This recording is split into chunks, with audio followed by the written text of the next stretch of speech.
Welcome to another episode of what was going to be a boat update on my Indian Ocean crossing next year in April 2022. Unfortunately, it's turned into more like the Ocean Rowers Blues.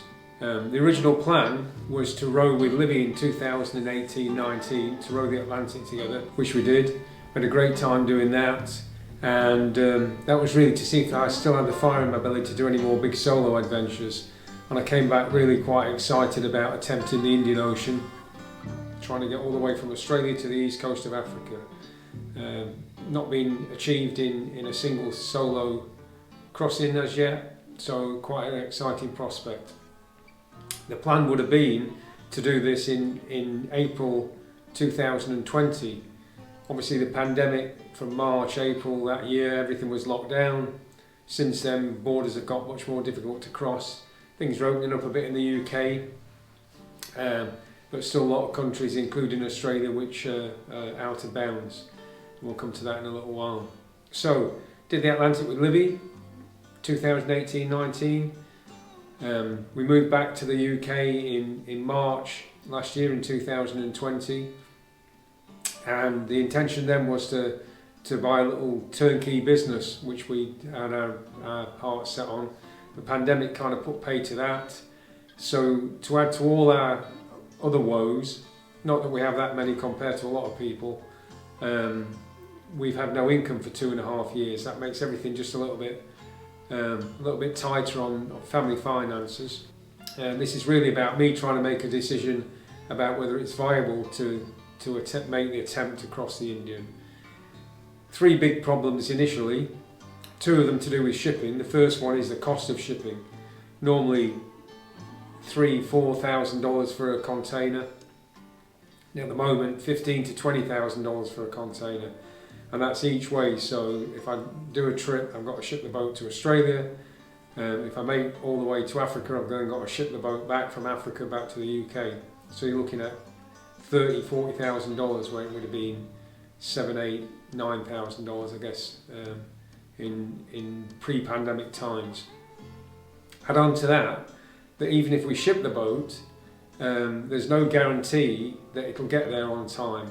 There's queues outside lots of the world's biggest container ports. Even when containers are offloaded off ships, ports are struggling to move product through as well, obviously with driving issues, with people with a pandemic. So all those problems added together mean that shipping is very, very complicated and unpredictable. But then you add in the problem with actually travelling to Australia. Australia have relaxed their border controls at the moment, but only for citizens and permanent residents. This weekend they relaxed the access for double jabbed New Zealanders, which is great if you're in New Zealand, but not so great if you're not, obviously, if you're from the UK. So very unpredictable as to when that might change, and we're now so close that we'd really have to commit to shipping in the next, 3, 4, 5 weeks. So if I commit to shipping and still don't know whether I can get in, seems like a bit of a silly decision to make. So all in all, add those 3 things in, and a little bit to do with family finances, but not totally. It makes the decision really a no-brainer in my opinion. Not an easy decision to come to, because it'd be easy to add in a little bravado and say it'll all be fine. You have to have a little bit of bravado to actually make the crossings. But I think in this case, logic dictates that we have to put the row off until 2022. When I initially rowed the Pacific, I intended to do that in 2013. Because of work commitments, I had to put that off and ended up doing it in 2015. So a couple of years is, they're big projects, I guess, and not that easy to put together. So it looks like 2022 in April will be my next best opportunity. Very small window of departure leaving from the west coast of Australia. It's down to 2 or 3 weeks in April, really, when the winds are suitable to get offshore. So it's not like we could get the boat there, sit and wait for a couple of months. It all has to work for April each year. Decisions made, really. In a way, there are other minor complications. That is that we've been waiting for planning permission to make some changes around our new farm so we can convert some of the outbuildings into holiday accommodation.